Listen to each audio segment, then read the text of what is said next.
Hello everybody and welcome to a very exciting day for LEGO and this channel. This is going to be the very first video. As of shooting this is June 2nd, but this will be talking about a lot of the new June 1st sets and what I've gotten so far, what I plan on getting in the future, and just overall like what I'm currently working on. So first thing first, if this is your very first video on this channel, hello! Welcome to the channel. I build a lot of LEGOs, I play a lot of video games. Feel free to check out the rest of the content. If this is not your first video, you know that this is the very first time I've ever shown my face on camera, and I haven't been against it. I have to really clean up a lot of my workstation. I just have tons of just like stuff moved around constantly, and I'm never happy with what my background is on anything. And I blame the OCD for quite a bit of that. But yeah, I just want to get to know all of you guys, and I know that that's a little bit hard to do when I've never really had a direct conversation with most of you.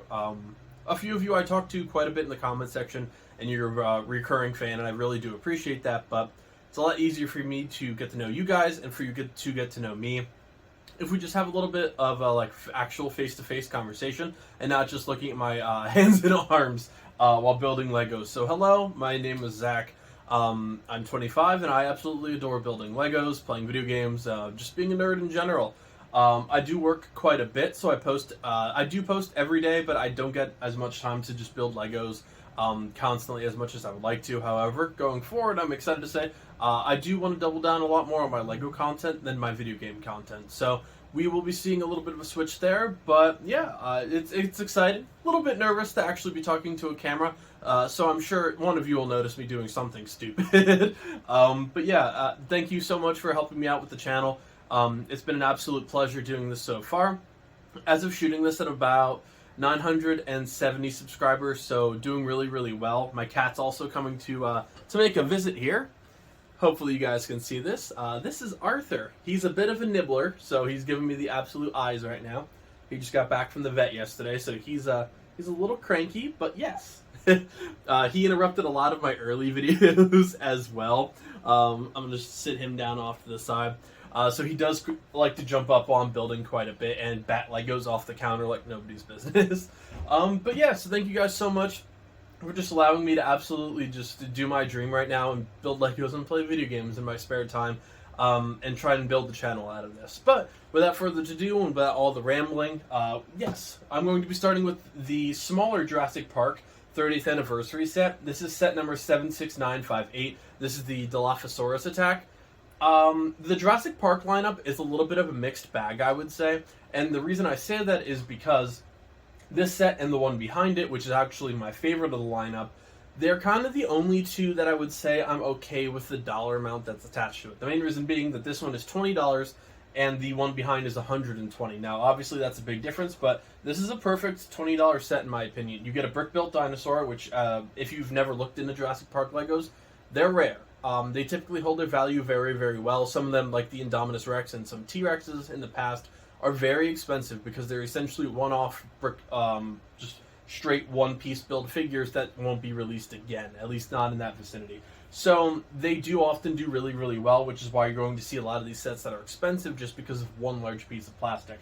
But 2 minifigures, a vehicle, a dinosaur, and some smaller pieces for $20, and 211 pieces is perfectly fine to me. I think that's a great deal. This set is also really nice with the box art. They actually all are. You have this like Ford Explorer look with the teal, the seafoam green, the yellow, the lime green. I just think it looks absolutely fantastic in terms of the actual box coloration. Same thing with all of the other sets in here. Now, if you're looking to complete this entire series or you're trying to budget things out like I am, I really had to pick and choose what I'm buying for this June 1st wave. I'm really working right now, as you can see a little bit behind me, on a medieval village, so that's taking up a lot of my time and resources just because it's a very, not even big project, it's a rare and hard to find project, which usually has a nice dollar amount attached to it. But when it came to June 1st, there were a couple sets that really I wanted. Now, this being one of them, the other one being the Ninjago City Markets, but seeing as that is $370, and over 6,000 pieces. I don't have the time to build it right now anyways, so I was very realistic when I looked at it and said, yes, I will get this in the next few weeks to month. But it is not my number one priority like the Jurassic Park sets are. Now, Jurassic Park is my absolute favorite movie. It is the reason I'm a nerd. It is right up there with Lord of the Rings, Return of the King, and Infinity War for just my absolute passion movies in this life. So I did want to focus on these guys specifically, but going back to the actual like bang for your buck, these two are great. The one in the back, okay, 693 pieces for $120, which I'll cover in the actual build for that video, is a little bit rough, and I do absolutely understand that. However, the sets in between, like the 4+, for some reason they're deciding on a $40 price range for all the 4+ sets, and I think it's terrible. Now, this one does come with like Muldoon and a Raptor, so I believe he's exclusive just to that set, so I do want to make that one happen, and I will be building it. But the Triceratops attack, again, very similar to this, just a little bit of a bigger dinosaur. That's $50, and then the Brachiosaurus set, which features an amazing tree that I don't think I actually have room anywhere for, and the cool Brachiosaurus, it's $80, and I just think that's a little bit much. Now, the piece count might be nice, but I don't really want to spend $80 for minifigures that I can get in other sets for an exclusive dinosaur in a vehicle, essentially. I think it's neat, and to complete the set, I will eventually be purchasing it, but that's just my reasoning for picking these two sets rather than getting the entire wave and not having time to build them anyways, especially with still a bunch of sets in the backlog. So yeah, that is basically my quick ramblings as to why I chose these. The Ninjago City Markets, of course, is going to be my biggest project for the June wave, but I'm probably going to build that later June into July, just when I have time.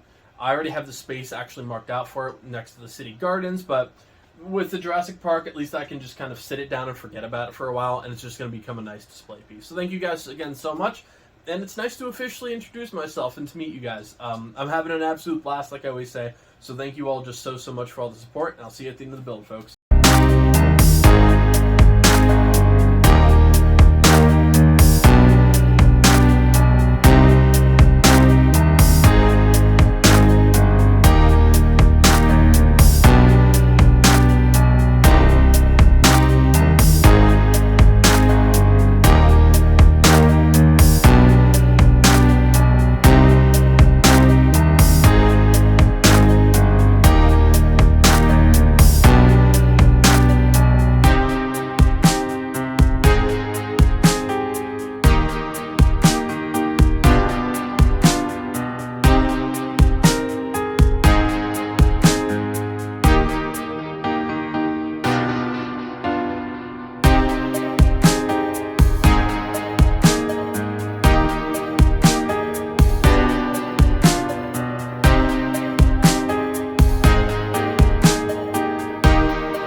Alright everybody, and here's the final build.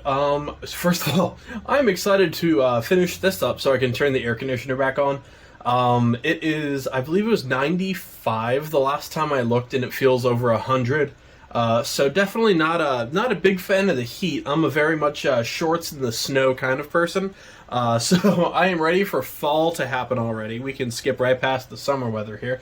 But yeah, as for the set, it's a really cute set. I really enjoy the build. The Jeep is very unique in its actual build. The actual build behind it, I think, is really cool. Nice color scheme. The dock piece is really cool, how it rotates. But first is first, we'll start with Dennis Nedry, the only minifigure actually in this, unless you count the dinosaur, which I guess you can. But that's a little bit up for debate. So you can actually see it's like a little bit of like a not sweat, but like rain on him on his actual rain jacket, which is a really cool little feature. No leg print. On the front, you do have his jacket, the little Jurassic Park badge, and the actual little ID badge. Now, I chose his regular face, looking scared and wet on this one. If you take off the hair, you can also do the inked up variety for his pending doom, unfortunately for Nedry. But since he is the really only villain in this entire movie, arguably, good for him and good for the Dilophosaurus. So I do wish the little frills on his side would actually move. I think that would be a really cool feature, but the only actual moving piece on here is going to be his jaw, but the actual build of this is fantastic. Like, the only piece you obviously do is the jaw, so I'm not talking about like the build itself. talking about the actual structure, I think it looks great. The face, it's hard to describe, it's just perfect. If these things moved a little bit, this would be awesome. But even in that state, I think this is a really cool figure. I'm going to be interested to see if people can actually, like, make a translucent to black, like, liquid fly out of its mouth. I think that would be a really cool addition to anybody, like, trying to make this scene flow a little bit more. But yeah, absolutely great dinosaur there. I really, really love the Dilophosaurus. In terms of this, isn't that the aisle where if you're a Dilo player, like, people just absolutely just, like, hate you for everything, kind of like an Archer in Chivalry. Now this is the little structure. You do have a couple pieces of stickers here, but everything works really well. This is a really cute little piece. Now this is just, again, I'm going to literally clear a shelf after this. I think I'm taking down either some of the extra Marvel stuff or Naruto. One of them is about to bite the dust after this after this episode is done being recorded. But yeah, this actually does spin like in the movie. I think that's a really cool feature. And if you put your sticker on crooked, it's harder to tell if you turn it. So if you have my life problem and you can't get a sticker to actually go straight most of the time, there you go. Problem solved, everybody. But you do have the East dock sign, which is definitely not crooked. Don't look at it too long. And then the actual map of the island there. Right in here is, and I'm actually going to have Nedry hold this on the display shelf, a little Barbasol cam, which is just a really, really cool little detail. I'm glad they included the Barbasol cam. I'm actually going to have him hold it, see how that looks. Yeah, I think that's going to be perfect. Obviously not going to be scene accurate, but it works for me any day of the week.